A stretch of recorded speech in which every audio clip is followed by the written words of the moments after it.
Tehri water sports cup के समापन समारोह में उत्तराखंड के सीएम पुष्कर सिंह धामी पहुंचे। टीएचडीसी के अधिकारियों व भाजपा जिलाध्यक्ष राजेश नौटियाल ने पुष्पगुच्छ और मोमेंटो देकर भव्य स्वागत किया।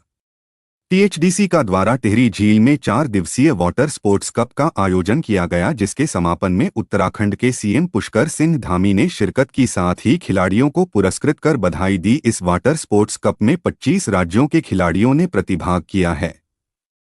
सीएम धामी ने कहा कि टिहरी झील पर्यटन की दृष्टि के साथ साहसिक खेलों एवं रोजगार के लिए आगे बढ़ रहा है और आने वाले समय में पूरे साल खेलों का आयोजन होगा।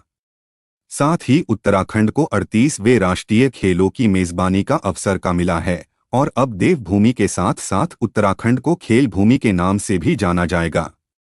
सीएम धामी ने 3 घोषणा की, जिसमें टिहरी मेडिकल कॉलेज की सड़कों का हॉटमिक्स किया जाएगा और नई टिहरी में खेल मैदान और मल्टी पार्किंग बनाई जाएगी। साथ ही टीएचडीसी के सीएमडी आर.के. बिश्नोई ने कहा कि टिहरी झील में जो खेलों का आयोजन हुआ है उसको बहुत आगे तक ले जाना है। साथ ही टिहरी झील का जो महत्व है, जो इस सुंदर स्थान पर बनी है, और इसको खिलाड़ियों के माध्यम से देश दुनिया तक ले जाना है। साथ ही यह पर एक खेल एकेडमी की स्थापना भी की जा रही है। साथ ही स्थानीय युवकों को रोजगार देने का काम करेंगे।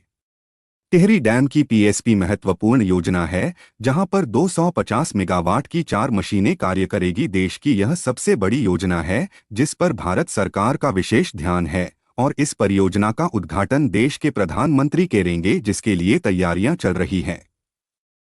साथ ही टिहरी बांध परियोजना के निदेशक एल.पी. जोशी ने वाटर स्पोर्ट्स के समापन पर कहा कि उत्तराखंड के मुख्यमंत्री ने मुख्य अतिथि के रूप में कार्यक्रम में शिरकत की, जिसका भव्य आयोजन किया गया था, जिसके लिए टीएचडीसी और जिला प्रशासन की ओर से मुख्यमंत्री का आभार व्यक्त करते हैं।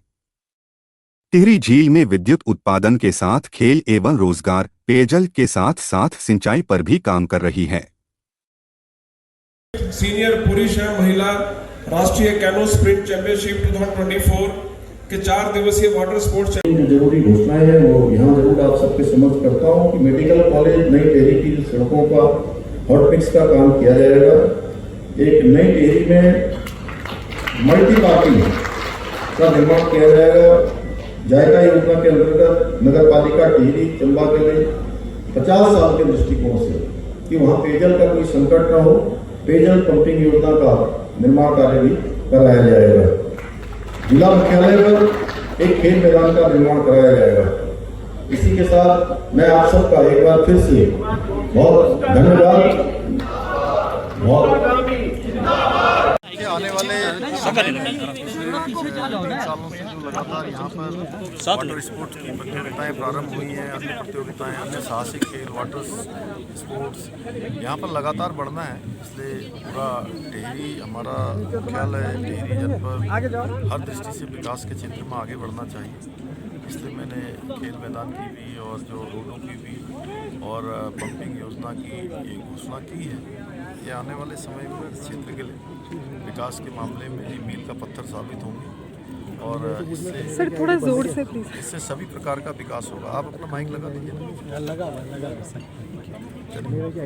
में आगे भी इस तरीके की चीज़ें खेल। देखिए 38वें राष्ट्रीय खेल यहाँ आयोजित हो रहे हैं और ये हमारे लिए बहुत ही एक अवसर है हमारे राज्य के खिलाड़ियों को आगे लाने के लिए, यहाँ के खेल जो प्रतिभाएं हैं उनके विकास के लिए और खेल अवस्थापना स्ट्रक्चर को विकसित करने के लिए भी हम उस दृष्टि से काम कर रहे हैं। और जब खेल विश्वविद्यालय बन जाएगा तो और अच्छा हमको प्रशिक्षक मिलेंगे और खेल की गतिविधियाँ जो नवाचार हैं उन सब में जो है लोगों को पढ़ने का अवसर भी मिलेगा और ट्रेनिंग का अवसर भी मिलेगा। को लेकर ये जो शुरुआत हुई है इसको बहुत आगे तक लेके जाना है और टिहरी झील का जो एक महत्व है कि इतने सुंदर स्थान पर ये झील आज बनी हुई है और इसको खेलों के जो ये वाटर स्पोर्ट्स हो रहे हैं यहाँ पे, इससे इसकी महत्ता और बहुत ज़्यादा बढ़ गई है। देश और विदेशों में इसकी चर्चा हो रही है, तो इसका हम पूरा फ़ायदा उठाएंगे और इसको आगे बढ़ावा देंगे।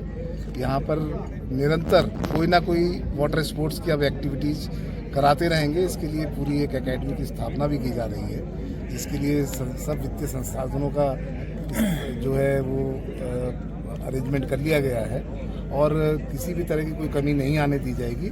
स्थानीय युवकों को विशेषतर हम लोग यहाँ पर बढ़ावा देंगे, उनके यहाँ रहने की व्यवस्था भी की जाएगी जिससे वो यहाँ रहकर उनकी ट्रेनिंग कराई जा सके।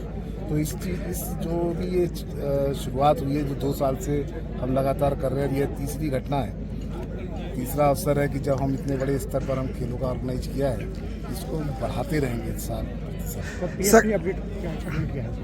पीएसपी की पहली यूनिट जो है हमने सिंक्रोनाइज ग्रिड से कर दी है।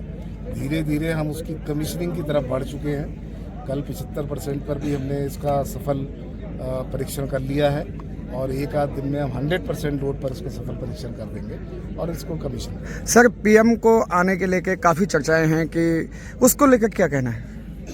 एक्चुअली जो पीएसपी जो परियोजना है वो इतनी महत्वपूर्ण है क्योंकि देश की पहली परियोजना है जहाँ पर 250 मेगावाट की एक मशीन और ऐसी 4 मशीन लगने के बाद 1000 मेगावाट का, ये सबसे बड़ी परियोजना है देश की। तो ऐसी स्थिति में भारत सरकार का भी ये एक बहुत बड़ा विशेष ध्यान है इसके ऊपर कि हम इस परियोजना का जो उद्घाटन है वो देश के जो हमारे यशस्वी माननीय प्रधानमंत्री जी हैं उनके हाथों हो। इसके लिए कार्यक्रम की रूपरेखा बनाई जा रही है और जैसा भी होगा वो निश्चित रूप से प्रधानमंत्री कार्यालय से जब भी उनकी कोई सहमति या स्वीकृति आएगी तो फिर उसको। सर, विस्थापितों के लिए क्या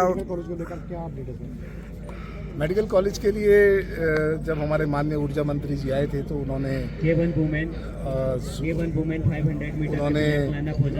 उस समय यहाँ के स्थानीय विधायक और बाकी जो गणमान्य व्यक्ति हैं उनकी बातों को ध्यान में रखते हुए एक ये कहा था टीएचडीसी को कि भाई आप देख लीजिए इसको, अगर ये सुविधा यहाँ पर उपलब्ध कराई जा सकती है तो ठीक है। तो हमने एक पत्र माननीय मुख्यमंत्री जी को उसी समय लिख दिया था और उस पर कार्यवाही चल रही है। उसकी कुछ औपचारिकताएँ हैं, जैसे मेडिकल काउंसिल ऑफ इंडिया से उसकी परमिशन भी ली जाती है। उसके बाद फिर हम एक औपचारिक परमिशन अपनी भारत सरकार से भी लेंगे। तो वो गतिवान है सब चीज़ें और धीरे धीरे ये आगे चलेगा। सर, विस्थापन को लेकर क्या कहना है? कई ऐसे लोग हैं जिनका विस्थापन होना बाकी है, गांव के कई ऐसे लोग हैं जहां विस्थापन, क्योंकि बर्ड गांव से लेके कई चीज़ें हैं, उनको लेके क्या? देखिए, जो बांध के बनने से जो विस्थापन हुआ था वो तो लगभग पूर्ण हो गया, लेकिन उसके अलावा कुछ चीज़ें अभी भी बीच में हमारे संज्ञान में आती रहती हैं और उसके लिए एक हमने कोलेटरल डैमेज कमेटी राज्य सरकार के साथ बनाई हुई है। उसके अंदर वो सारे मुद्दे डिस्कस होते हैं और जब भी वो अप्रूव कर देती है, यहाँ के ज़िले के जो जिलाधिकारी हैं वो अप्रूव कर देते हैं, तो उसमें फिर कोई व्यवधान नहीं रहता। उसमें हर तरह के जो है मामले आते हैं। किसी मामले को किसी तरह से विश्लेषण किया जाता है तो वो सारा कार्य जो है वो जो जिला प्रशासन है वो अपने स्तर पर करते हैं। जहाँ तक टीएचडीसी का मामला है, हम लोग बहुत इस मामले में सेंसिटिव हैं कि किसी भी की भी कोई शिकायत अगर इससे संबंधित है वो जिला प्रशासन के माध्यम से आए और अगर वो सही है, उचित है, तो हमारी तरफ से उसमें कोई आपत्ति नहीं। सर, अभी आपने स्पीच में कहा था एकेडमी बनाने को, योजना थी उस पर काम होगा कि या वो ये राज्य प्रशासन में विचाराधीन है। इसमें टीएचडीसी के स्तर पर तो अभी कोई कार्रवाई एकदम से नहीं होनी है। तो सर, कमेटी की कई सिफारिशें भी जो लागू नहीं हो पाई है, उसमें क्या करें? नहीं, वो सारी चीज़ें जो बची हुई हैं या जिनके बारे में कहा जाता है कि बच गई हैं, उनके बारे में भी वो सारी चर्चाएं चलती हैं। कभी कभी पीछे एक ये आया था कि भाई जो कोलेटरल डैमेज के चलते कुछ लोगों को फिर हम जो है रिहेबिलिटेट पुनर्वासित करें, उसके लिए 252 करोड़ की मांग रखी गई थी राज्य द्वारा। वो भी हमने स्वीकार कर ली थी और पैसा भी दे दिया था और बट भी गया है पैसा। सर, वाटर स्पोर्ट्स एकेडमी जो कोटेश्वर में बनाया जाए, कब तक पूरा हो पाएगा? ये कार्य ग्राउंड पर शुरू हो गया है और कोटेश्वर का हमने इसको केंद्र रखा है अपना, क्योंकि वहाँ पर हमारी काफ़ी सुविधाएं उपलब्ध हैं और इसके लिए वित्तीय संसाधनों का भी हमने इंतजाम कर लिया है। तो अब धीरे धीरे चलता रहेगा। जैसे जैसे एक साथ पूरी की एकेडमी बनना मुश्किल है, लेकिन इसकी जितनी सुविधाएं जो बहुत ज़रूरी हैं वो उस पर सब पे काम स्टार्ट कर दिया। Thank you sir. देखिए, हमारे लिए बहुत ही खुशी की बात है कि आज माननीय मुख्यमंत्री जी प्रदेश के, उन्होंने मुख्य अतिथि के रूप में स्वीकार किया और इतना बड़ा भव्य आयोजन THDC, IKCA, Uttarakhand sports association, Olympic association of Uttarakhand के सौजन्य से हुआ। ये हमारे लिए बहुत ही गौरव की बात है कि टिहरी जैसे सीमित संसाधनों में हम लोगों ने इतना बड़ा कार्यक्रम किया। इसके लिए पूरे टिहरी की जनता को बहुत बहुत धन्यवाद देता हूँ, बहुत बधाई देता हूँ। और मोर ओवर जो पत्रकार बंधु हैं हमारे, जो इस खबर को पूरी देश और दुनिया में फैला रहे हैं, उनका बहुत बहुत स्वागत और बहुत बहुत अभिनंदन करता हूँ, बहुत बहुत बधाई देता हूँ। आगे क्या रणनीति रहेगी सर? आगे जैसे हमारे सीएम साहब ने बताया कि हमारा जो विजन है कि पूरी टिहरी झील का को सदुपयोग करना है। इस झील का एक तो हम प्रयोग कर रहे हैं ऊर्जा उत्पादन में, दूसरा जो इसके डाउन स्ट्रीम में जितनी भी पॉपुलेशन है उसकी ड्रिंकिंग वाटर के लिए, इरिगेशन के लिए, और जो चौथा इसका जो अभी स्तंभ बना वो स्पोर्ट्स के लिए, वाटर स्पोर्ट्स में एडवेंचर स्पोर्ट्स के लिए। तो सीएमडी साहब का क्लियर विजन है कि हम हर साल इस टाइप की प्रतियोगिताएं कराते रहेंगे, जिससे स्थानीय जनता में भी एक जागृति पैदा हो, जिससे एक सेंसिटिविटी पैदा हो और लोगों को लगे कि हाँ टीएचडीसी जो है रोजगार के लिए और स्थानीय जनता के लिए कुछ काम कर रही है। ये हमारे सीएमडी साहब का विजन है, उसी विजन के साथ हम लोग आगे बढ़ रहे हैं। धन्यवाद।